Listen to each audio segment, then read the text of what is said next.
name and address, please? Bernadette Shabbat, Somerset, New Jersey. I came this evening because I had a question for you, Ms. Escobar. I had the opportunity to review the December 30th video recording of the council meeting, and you made a point to advise my husband that you wanted to meet with him. And my question is, what is the purpose of that meeting?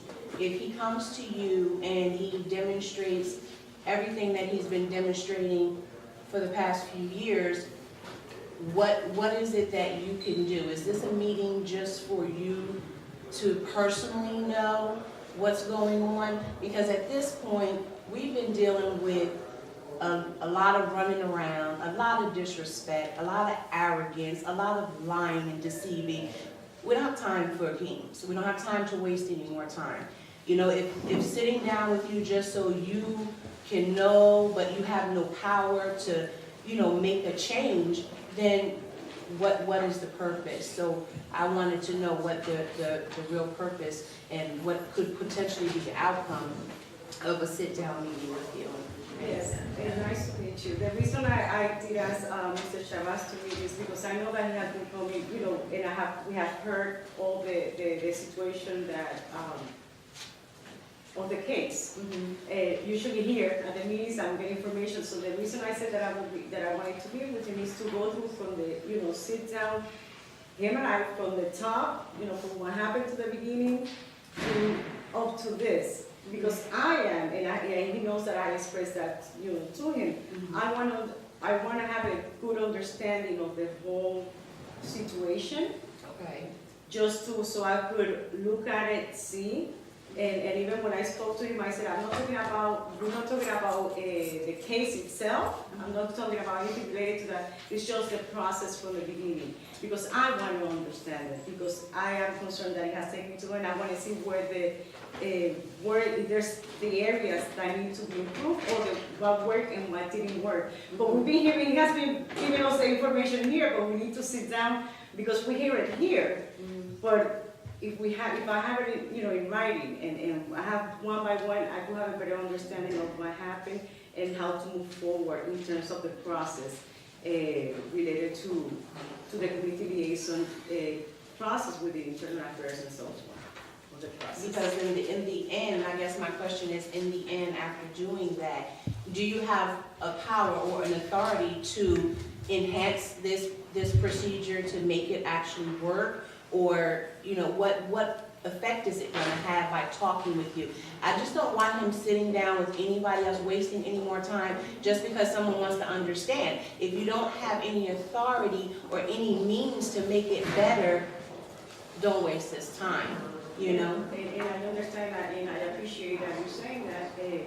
As much power as I could tell you is that I'm here, I'm in the city council, and if there's something in which we have done in the past, this council is very open to discussing different issues, and if it's something that we see, what I could assure you is that I will listen. If there's anything, I will bring it forth, the information, and if it's something that it needs to be changed, I could give you 100% confidence that I will fight for it. That I will try to do what is, you know, if there's something that I feel. So I will give you that. Whether it's going to change or not, that's up to, you know, but I will bring forth the issue and I will speak on the issue. Okay. So I could give you that. If that will make you feel, you know, confidence or not, I'm not sure, but I could assure you that I will be the voice. Right. Talking if there's anything that needs to be addressed in terms of the process of what we have right now. Although I'm not particularly happy that my husband is being a guinea pig, so to speak, to try to test out, you know, if this process is going to work, what I don't think a lot of people understand is the behind the scenes. You know, it doesn't make any sense that someone has to fight 4 years so hard because the allegations are against a police officer. You had a young lady sit here that just said the cops are calling her names because she's in the community, she cares, she wants improvements. It seems as if, and I say this in a sense that I've dealt with different departments within the city of New Brunswick, and there's an arrogant tone that really needs to change. You have attorneys sitting here that can't compose themselves when comments are being made. There's facial expressions and, and sighs and mumbling going on. I mean, you guys are professionals. You're here for the public, but yet you can't even compose yourself because you don't agree with something that someone says. I've seen that within the court system with the trial that my husband went through, the arrogance from the magistrate to the officers. And you can read a lot in someone's demeanor. When you're sitting here and I can see, I understand they're taking notes because I understand their position, but I paid attention that the only 3 that have given the public their undivided attention were you, Ms. Escobar, the gentleman to my left, and the lady to my right. And if you're here for the public, you should be focused. Everybody should be paying attention, not on their cell phones, And I understand there's certain things may need to be said pertaining to something that someone is, saying that they need to respond to, but that's not the vibe that is given.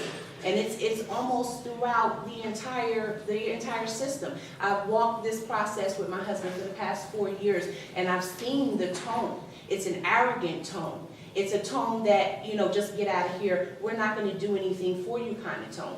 And why does it take 4 years for somebody to get justice? I don't know what Mr. Crabtree spoke on as far as the gentleman, he just about suicide, but just the response from your attorney was so personal. You understand what I'm saying? And then it was the other gentleman when he questioned, Mr. Mahoney. He said, well, to his personal opinion, he's been an exceptional worker. But I think that there's a bias there. And that goes into the police, the same thing that happened within the police department. If you make a complaint about an officer to the police department, they're not going to do anything about it because they think that they have model police officers. And all a police officer has to do is say, I didn't do it. And now it's taken my husband 4 years, and no matter how much proof he presents, it's like, well, we're investigating. How long does this investigate? The facts speak for themselves. And it's time to wrap this up. I said this before when Mr. Cahill was here. I said it, New Brunswick needs some change. If you're the mayor of this city and people are questioning why isn't he here? Why isn't he here?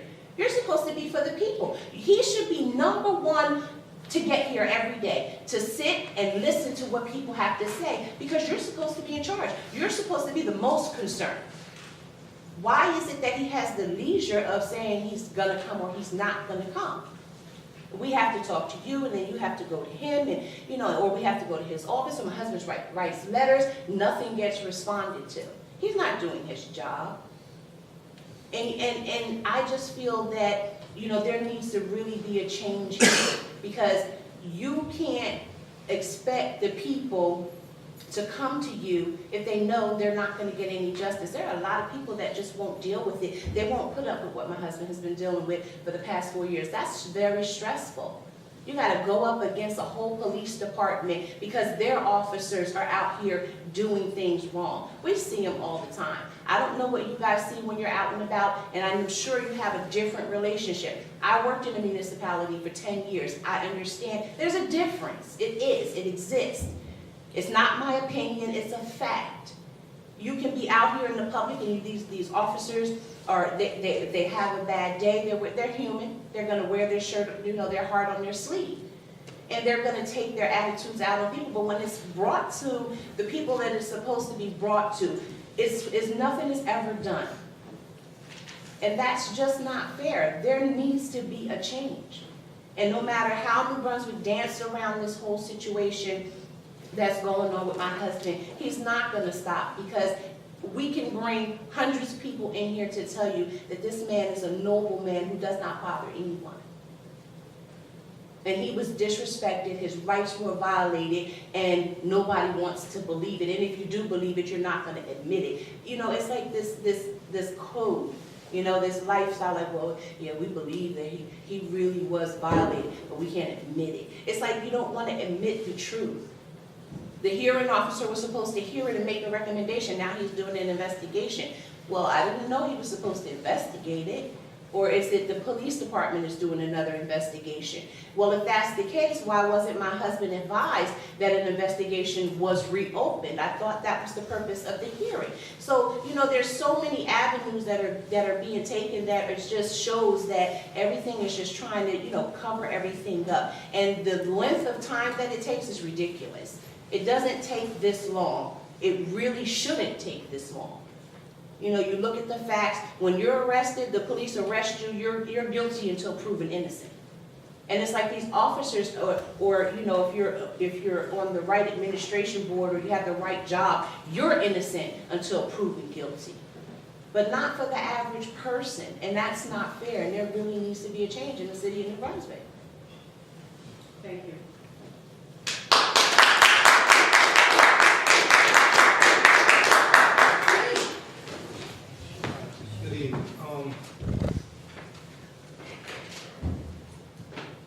Just to let you know, I checked my P.O. box today and received a letter from Ms. Gaden today. I guess this would serve as the status update. So since the last time I was here, she has now provided the status update. And basically in her status update, along with that status update, she provided me a copy of the transcripts of the hearing. So let me just make that clear for the record. And in her status update, she basically states that subsequent to the last city council meeting, I contacted Judge Hoffman, who is the hearing officer, who indicated that he was on vacation. Now, if you recall, this hearing, and this is what I mean by this is obvious nonsense, because this is lame too. Anybody with any intelligence can see through this. My hearing was October 24th of last year. It's the middle of January 2014. My hearing was 3 months ago. Now, the excuse that's being given for why I don't have a decision is because the hearing officer was on vacation. It doesn't say when he went on vacation. So if the hearing was October 24th and you went on vacation, did you go on vacation directly after the hearing and you've been on vacation for 3 months? No. So this is another lame attempt at diverting attention from the true issue. But it goes on to say, he is returning on, coincidentally, he is returning on January 16th, tomorrow. It's ridiculous. I've discussed with him when he could expect to receive, when we could expect to receive his final report. And he indicated that he would need at least 2 days after his return.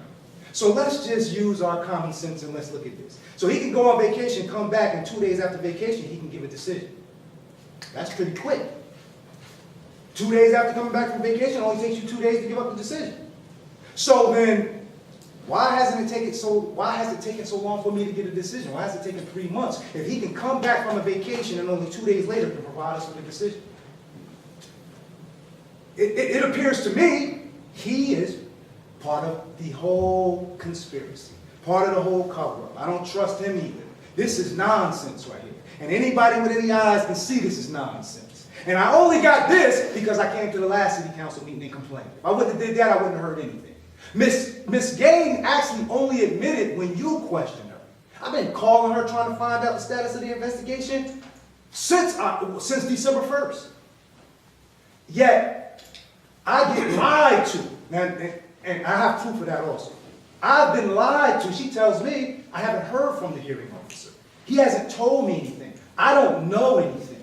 I'm waiting to hear from him. Now, when I come here and complain to you, and then you ask her, she knows better than to lie to the council president, and publicly on record where everybody can hear it. So now she's forced to tell the truth and says, oh, an investigation is going on. So I've already proven her to be a liar, clearly. So how can anybody trust the community liaison officer when I've just proven her to be a liar? She lied to me since December 1st, telling me she don't know anything. She hasn't spoken to the hearing officer. She then tells you in front of everybody she spoke to the hearing officer on a couple of occasions, but that he's, based on what was said at the hearing, he's decided to do a better, more thorough investigation. Yet that's not even the capacity he's supposed to operate in. He's not an investigator, he's a hearing officer. The only thing he's supposed to do is hear the evidence that I presented at the hearing. And he's supposed to make a decision based only on the evidence I presented at the hearing. And he's supposed to make his decision soon. He's not supposed to then go out and launch his own independent investigation to try to figure out what? What is his investigation about? I played an audio dispatch recording. I showed him court transcripts, trial transcripts where the officers testified. They never called for backup, and no backup came except for one unit who just happened to show up on their own because they look out for each other. Yet the audio dispatch record, which is a New Brunswick Police Department audio dispatch record, clearly shows that they call for backup. You hear them call for backup, and I am going to set up the meeting with you. I respect the fact that you at least showed enough concern that you would want to have a meeting with me. So therefore, although I share my wife's concern that will it really result in any real effective change, I share my wife's concern on that. But I'm still willing, and as you said, I've been willing to go along with the whole process. I demonstrate my character every time I come here. I cooperate with the process even though I don't believe in the process. Because to me, I'm going to demonstrate that the process is a fraud. It's a sham. So for me, I still have a vested interest in cooperating with the process because I'm going to expose it, and people already know it's a fraud. But if nobody goes through it, we'll say that, and we'll constantly hear, well, nobody has been through the process, so we don't know what works. We'll constantly hear all these kinds of statements. So I'm going to prove it once and for all so that now we will no longer have to hear it. So getting back to the so-called community, really, I'm the community liaison officer. In reality, out in this community, people come to me, Brother Shabazz, cops did this to me, Brother Shabazz, they violated my rights. Can you help me? Can you tell me what should I do? And I'm out in the community all the time. That's my missionary work. That's part of my faith. I do missionary work out here in the streets, helping people fight for their rights. Telling them, well, this is how I would handle it. I always have to make the disclaimer, I'm not an attorney, so therefore I can't provide any legal advice. But I can tell you what I would do and how I would exercise my rights, and you can do the same thing too. So people come to me to learn all the time how to exercise their rights, and many people have actually been able to at least ward off some of the corruption based on me letting them know how I handle things. And when we get back to Ms. Gayden, clearly she lied, said that she didn't hear anything, yet she admits here, oh yeah, well, there's an investigation going on. Like I said, what is the hearing officer investigating? That's not even his job, which again shows something is going on. What do you mean he needs to investigate? If I sit in front of you and I play an audio dispatch recording and you hear the officer saying, send me back up, and then I show you the court transcripts and he says, under oath when I'm cross-examining him, I never call for backup. And no backup ever shows up except for one unit. But when you hear the audio, I say, oh yeah, that's true. Look, play this audio for you. And on the audio, you hear the dispatcher saying, yeah, units 3, 2, 6, 9, and 88, all over to Howard Johnson. And then at the end of the audio dispatch record, you hear either Officer Chang or Officer Riddell get on the radio and thank them. Thanks for all the backup. I mean, what else does the hearing officer need to make a decision? He should have made that decision Johnny on the spot. Oh, damn, that evidence is irrefutable. You know what? You proved your case, Mr. Shabazz. That's what should have happened. But instead, the only statement that he did make was he said, you should become a lawyer. Now I got an ex-judge telling me after my presentation, telling me I should become a lawyer. And that, if that's supposed to be a compliment and I should become a lawyer, then you're acknowledging that I made a good presentation and I proved my case. So why is it taking 3 months to find out what the decision is? And like I said, it's not his role to investigate anything. He's a hearing officer. Anybody who understands what a hearing officer's role is, they don't investigate. And according to the protocols, he's not supposed to investigate. But to further go on with this letter that I received from Ms. Gayden, it goes on to say that with regard to your request regarding audio recording, as I indicated to you at the City Council, since the meeting was attended by a court reporter and also videotaped by you, in my opinion, and here we go with her opinion, where she's allowed to engage in a subjective mentality to justify violating the protocols that she's supposed to follow. In her opinion, there was no need to do a sound recording. Now, the first thing we need to understand is Oh, well, let me just say, she goes on to try to justify it by saying, although this did not follow the letter, she admits it did not follow the letter of the provisions of the protocol, neither did your request for a video recording. Now see, this is the arrogance that my queen talked about. The arrogance. She's trying to justify not doing her job by indirectly blaming me, like, well, I let you do something you wasn't supposed to do, so why are you bothering me about not doing what I was supposed to do? This is the arrogance we're dealing with. Just like the fact that she deliberately left because she knew I was getting ready to speak. But it's okay, because I got a whole lot more to say. So, the fact that she allowed an extra step, such as me recording the hearing, has nothing to do with her fulfilling her responsibility according to the protocols. Nowhere in the protocols does it prohibit a complainant from bringing in their own independent person to record, right? So since it doesn't prohibit it, and according to the protocol, it says that the hearing is informal. So if it's informal, there's not some rigid, strict rules that say I can't do it. There's nothing rigid and strict about an informal hearing, an informal process. So I requested, hey, because I don't trust her, can I bring somebody to record? Yes, you can. That was the end of it. But that doesn't in any way let her out of her responsibility to follow her own protocols. So she just didn't want to record it, and I can further prove, she says, well, once she agreed to let me record it, then she didn't, in her opinion, she didn't need to follow the protocols. And last time we were here, she stated that she even asked me for a copy of the video. Okay, well, the protocols say that she's supposed to sound record the hearing and then afterwards provide a copy of her sound recording to the police director, Anthony Caputo, for him to review it as part of his investigation. He's the investigator, not the hearing officer. The police director is supposed to then launch an investigation, and he needs that sound recording. She didn't ask me if she could have a copy of the video until after the fact. We were already in the hearing, already filming, and then later on, towards the end, she said, would you mind providing me with a copy of that? I was like, well, I don't mind. You know, it's Mr. McDougal's video camera, but I don't mind. So, if she's asking me after the fact, that means she was never prepared to do a sound recording in the first place. So she's lying again when she tries to use me and indirectly blame me for her failing to fulfill her responsibilities and make a sound recording. She didn't know whether I was going to provide her a copy. She had no idea. Like I said, she asked after the fact.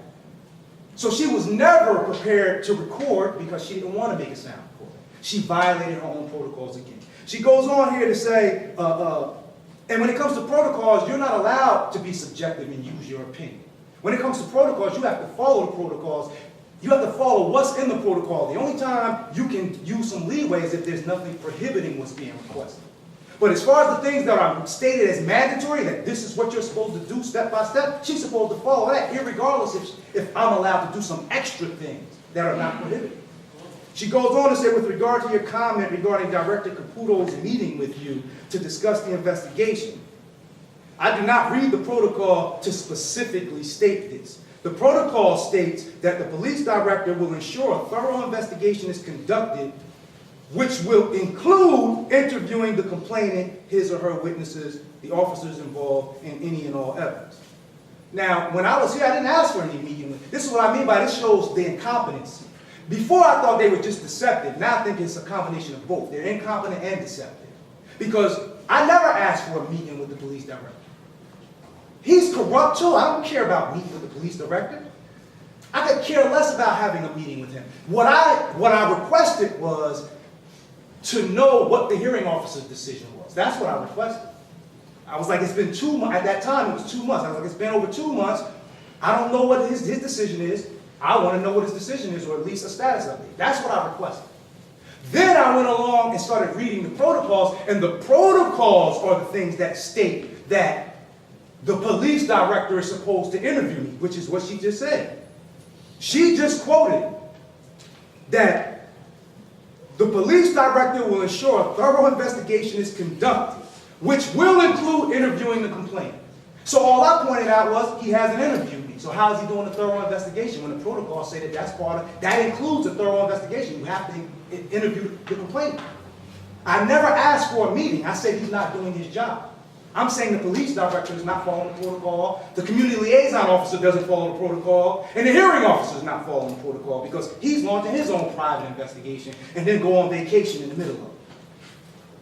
I mean, this is terrible, and anybody listen to it knows it's terrible. How do you launch a private investigation that you're not even supposed to launch and then go on vacation in the middle of the damn investigation? And then, oh, but I'll be back tomorrow, and in a couple of days after that, it's only going to take me 2 days. I mean, this is obvious, and I get so frustrated coming here saying things that I know you're an intelligent woman, and I know that what I'm saying makes perfect sense to you. But as my wife said, my queen made it clear, I believe many of you know. And in your heart, you may actually support me. You may actually, in your heart of hearts, say, this man been shackled. He's a good guy, it's clear, and they did him wrong. But you allow your political positions to still make you be quiet. Because you may be concerned about what you may have to lose if you support me. But as far as I'm concerned, your job as leaders in the community is supposed to be to stand up for what's right, irregardless of what the consequences may be, whatever sacrifices. And you shouldn't have to make any sacrifices. If you have to be concerned about making sacrifices for standing up what's right, then that is also clear evidence that you're working for a corrupt administration. Because how can standing up for what's right harm you? How can that come back to hurt you in any way? Unless the people above you are crooked.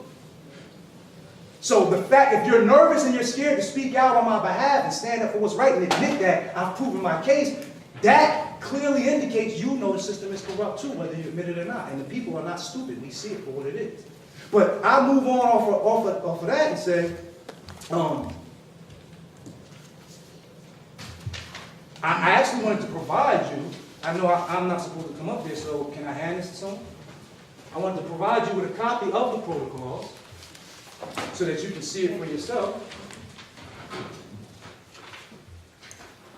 And real quick, if you could just turn to the second page of the protocol and look at the number 5, post-hearing, so that you can see it for yourself. Towards the bottom of the page, number 5, post-hearing. It says, letter A, following the hearing, the community liaison officer will assist the complainant in the completion of internal affairs report form. Now, I'm assuming she didn't do that because I've already been through that part of the process, so I'm not blaming her for that part. I've been filing complaints, so she doesn't need to help me with that. But we move down to letter B. This is what's supposed to happen. In those instances involving previously filed complaints, and I had 2 previously filed complaints, the hearing officer, this is what they're supposed to do. The hearing officer and the community liaison officer shall determine from the Internal Affairs Bureau, to the extent permitted under the Attorney General guidelines and New Jersey state law, whether the matter was previously reviewed by the city's police department, and if so, what action was taken with regard to same. This information shall be reviewed by the hearing officer with the complainant to determine what further action should be taken if need any. Now, the hearing officer and the community liaison officer has not followed this part of the protocol, and it's there in black and white, that they're supposed to sit down with me, both the hearing officer and the community liaison officer, with the complainant to determine what further action needs to be taken. They're violating the protocols, and I have the proof in black and white. There's no way around it. Then we go on to letter C. In those instances where no prior complaint was filed, the matter will be referred to the Police Department's Internal Affairs Bureau of Investigation and review in accordance with the Attorney General guidelines. So everything they're supposed to be doing is supposed to be in accordance with the Attorney General guidelines. D says the police director will ensure, which this is the part that Ms. Gayden quoted, but actually didn't quote properly. Because she's quoting it and it's saying he's supposed to interview me, which is what I said last time I was here, that he failed to interview me. I didn't ask for a meeting. I don't give a damn about having no meeting with the police director. I want him to do his job, though. I want him to follow the rules like everybody else has to follow the rules. I want him to follow the process. He's not following the process. You can't ask me to follow the process and the damn police director won't follow the process. He's supposed to sit down and interview. He's supposed to be launching an investigation. But I'll move on past that and say, let's look at the Attorney General guidelines. Because the other copy I provided you with is a copy of the Attorney General guidelines.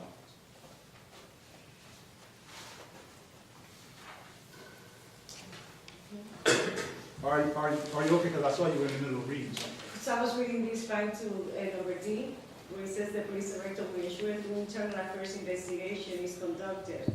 I think that just to, so we are clear, I don't think it's that the police director have to interview you, but the internal affairs office, they need to interview you. Not the police director, but the internal affairs. Okay, let me That's ask what I you. understand from this, Ms. Chavez. No problem. I just wanted to. Now, I respectfully disagree, and let me just share with you why I respectfully disagree. Okay. Right?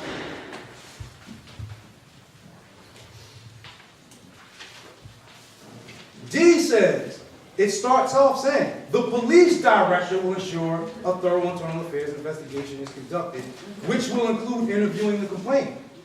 Right? Investigation. Now you're saying that means he's supposed to make, I have the problem with internal affairs. That's the very reason I went to the internal affairs hearing review process, because I'm saying internal affairs didn't properly investigate my complaint. I'm saying they're corrupt. So why would I sit down with them and let them interview? They already interviewed me. Lieutenant Carroll interviewed me a year after I filed the complaint, but he interviewed me. He recorded the interview. So why would I need to sit down with him again? That wouldn't make any sense.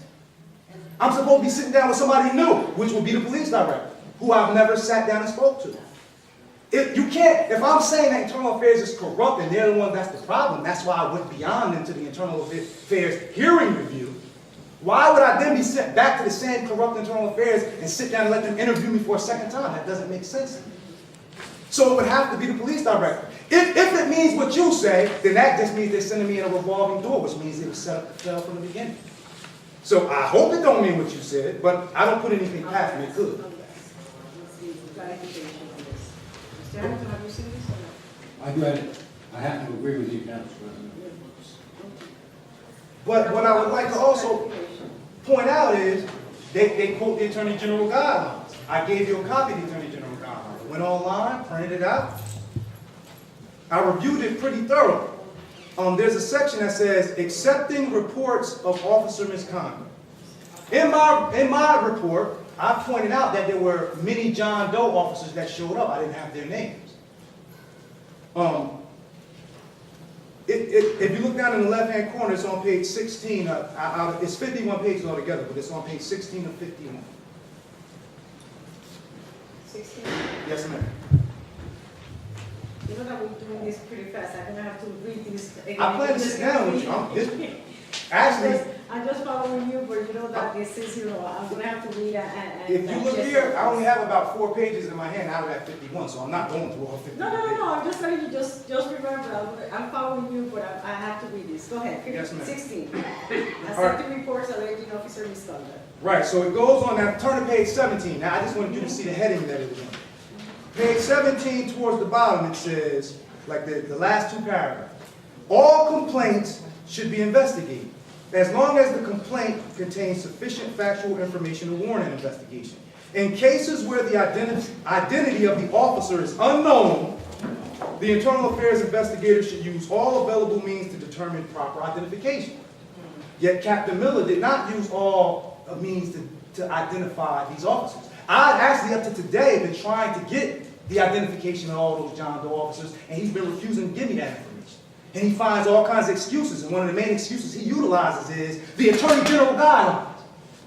And I just quoted from you that he's supposed to get the information, he's supposed to find out who these officers are. And nothing in the Attorney General guidelines says that he can't provide the complainant with that information. Yet, when I filed my complaint back in 2010 and made it clear that it was a lot of officers that surrounded me and they conducted an illegal search after snatching me out of my car, nowhere has he provided any information. How has he conducted, and he was part of the internal affairs investigation, how has he conducted a proper internal affairs investigation where he exonerates the officer when I can present audio dispatch that shows they were there, I present court transcripts that shows the officers committed aggravated perjury and lied, and yet he keeps quoting Attorney General guidelines to prevent giving me information and evidence that, like exculpatory evidence that prove my innocence. Yet the thing he's quoting says he's supposed to use all means to identify the officers. So when I say it's John Doe officers that were there, but I couldn't tell who they were, he's supposed to find out who they were. He's supposed to want to know who they were and want to help me discipline these officers to make sure that they don't do this to anybody again. But instead, you cover it up for him. I'm proving he's crooked. I don't know what more I got to give you, but I'm going to give you some more. We can move on to page 26 of 51. And when we sit down, like I said, I got a lot more to show you, but I'm just trying to give you a brief overview to show you there's no denying what I'm saying. Page 26 of 51, it says Internal Affairs Investigation Procedures. So since Captain Miller likes to quote the Attorney General guidelines, we're going to quote some tonight. Have you found the page, Council President? Yes. It says, in the fourth paragraph, starting from the top, the fourth paragraph down. The Internal Affairs investigator may use any lawful investigative techniques, including inspecting public records, questioning witnesses, interviewing the subject officer, questioning agency employees, and surveillance. Now, the first thing I want you to keep your mind on is he may use any investigative techniques, and the first one is the most important to me, inspecting public records. So, if he didn't inspect public records, he didn't do a proper investigation. This is part of what he's supposed to do as an internal affairs officer. To conduct a proper investigation, he's supposed to follow these internal affair procedures set out by the Attorney General guidelines. Now, if you turn it, this is the last page. If you turn to page 27 of 51, this is very important. Where it says, reports, records, and other documents. It further tells them, the Attorney General says, this is how you conduct a proper investigation in internal affairs. It says, all relevant reports should be obtained and preserved as expeditiously as possible. Internal department reports relating to a subject officer's duties should be examined. Examples of such reports, this is important, examples of such reports include arrest reports, investigative reports, radio logs. That's key. You don't do a proper investigation unless you get radio logs, patrol logs, vehicle logs, and evidence logs pertaining to or completed by the officer. It goes on to say the investigator should also examine technologies. Now, if you recall, I came here asking about the CAD system, computer-aided, which stands for, last time I was here, he said, when I talked about CAD, CAD, ADL, GPS, he said, Captain Miller said, Mr. Shabazz is throwing around a lot of letters. I'm not sure what he's talking about. Now, as I stated before, he's the captain of the police force. I'm talking about law enforcement technology. How does the captain of the police force not know what the hell I'm talking about? And if so, if he doesn't, that shows he's incompetent and shouldn't be the captain. You can't be the leader of a police force. You're the leader of a law enforcement agency, and you don't even know the damn law enforcement technology you're utilizing? Yet, me, just a guy off the street, a layman, I know what the hell it is. CAD, computer-aided dispatch. ADL, automatic vehicle locator. I mean, this is simple stuff for anybody who just takes the time to read it. It's not that complicated. So, he either lied when he said he didn't know what I was talking about, all those letters make no sense. He either lied and he's a liar and a deceiver, or he's either completely incompetent and not qualified to be the captain of the police. But it goes on further, and he further proved that he didn't do a proper investigation. Because if he didn't even know what the hell I'm talking about, that means he didn't even go look for this stuff. Yet, Attorney General guidelines say that the investigator should also examine technologies which utilize digital recording. These include digital telephone and radio records, computer-aided dispatch systems, and mobile data terminals, which is all the technology in that article that I found in my research, where Joseph Cantonese and another government official said they just paid $900,000 a contract to New World Systems to install all of this technology 10 years ago. So I know the technology is either of the same level or better 10 years later. Yet he didn't know that his own law enforcement agency had this technology, and he's the one in charge of conducting internal affairs investigations, and he's quoting Attorney General guidelines when he wants to deny me evidence that will prove what I'm saying and prove these officers are crooked. But he doesn't know that the Attorney General guidelines say these are part of internal affairs policy and procedure. This is what he's supposed to do. I don't know how much more evidence you need. I'm not even going to go on. Like I said, there's 51 pages. I got more to show you, but I'm going to end that with that. So the last thing I will simply say is this. I don't know what the city council standard for a good police officer, because I noticed this too. When we criticize, everybody on the other side is quick. Why? I'm not even going to say everybody, but a lot of colleagues, a lot of people who work for the government are quick to say, well, I know them to be a good person. Oh, they do a great job. Quick to defend them. And so then I had to question and say, what are your standards for a good police officer? Because according to the oath of office that they take, it says that they're supposed to uphold the Constitution of the United States of America and protect individual rights. That's the standard of a good police officer. Any police officer who does not defend the Constitution or uphold the Constitution, uphold people's constitutional rights, and protect their individual rights is a crooked police officer. There's no exception to that. How do you sign an oath? And I have their oaths. I actually have the oaths of the officers. I have the oaths of Mayor Cahill. I have the oaths, I believe, of Magistrate Philip Burr. How do you sign an oath, a solemn oath? I solemnly swear to uphold the Constitution. They're lying.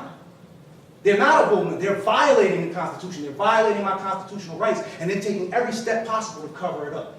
So, I even have a letter, and I'm going to provide it to you later, but I have a letter where I wrote it to, when he was Lieutenant Miller, I wrote it to him personally. Sent him a copy of the audio dispatch, and spelled out at every minute and every second when these officers are lying and being identified that they showed up at the scene. Yet, he still exonerated the officers. So now I just presented the evidence to you. How does he exonerate them, and how can you justify it? If an officer lies on the court transcripts, and what I'm going to show you further is when you read through the Attorney General guidelines, it includes that the investigator must get court transcripts if there's been a trial. That's part of the Internal Affairs Policy and Procedures. The proper investigation includes, proper documents also include getting court transcripts. So, if he did a proper investigation, he was supposed to get the court transcripts and compare them with the audio dispatch that I sent him, and then he would have seen the same thing that the hearing officer just saw 3 months ago, and that you will see in a few days whenever you want to set this meeting. There's no question I've proven my case. And so what I'm telling you is when you make statements too like, there's a few bad apples, that's false. There's a few good apples. You got to reverse that. There's a few good apples and a whole lot of bad apples. And the bad apples are at the top. He was a lieutenant when I sent him this information. Somehow he got promoted to captain. I don't see how. He don't even know what law enforcement technology they have. And then he exonerates officers when I send him clear-cut evidence that proves their guilt. That then proves to me he's crooked and he's part of the conspiracy. So I don't trust him any further than Lieutenant Carroll, then Lieutenant Miller, now Captain Miller, both conspired to cover up for those officers, ignored the evidence I sent them, and just found officers innocent. Oh, they're exonerated. Yeah, we did a thorough investigation, but... And I only had to meet the preponderance standard. I didn't even have to meet the reasonable doubt standard, which is a much heavier burden. I only had to meet the preponderance, which, what's more likely to have occurred? What else I got to do? So if you keep saying that there's a few bad apples, yet I got 10 officers who surrounded me while they illegally searched my car. That's way more than a few bad apples. Then I got Lieutenant Carroll and Captain Miller help cover it up. That's way more than, now you got 2 more added, and they in key positions. I write the mayor, he won't even respond, won't do anything to help me. Then he's a bad apple. I'm sending him the evidence, and he won't help me. I send a complaint to Middlesex County Prosecutor Bruce Kaplan. He won't respond. Everybody just tries to ignore me, and I sent him the proof too, all the evidence. So clearly, now you have a conspiracy that goes all the way from the bottom to the top. I don't see what anybody can say that can get around what I just presented.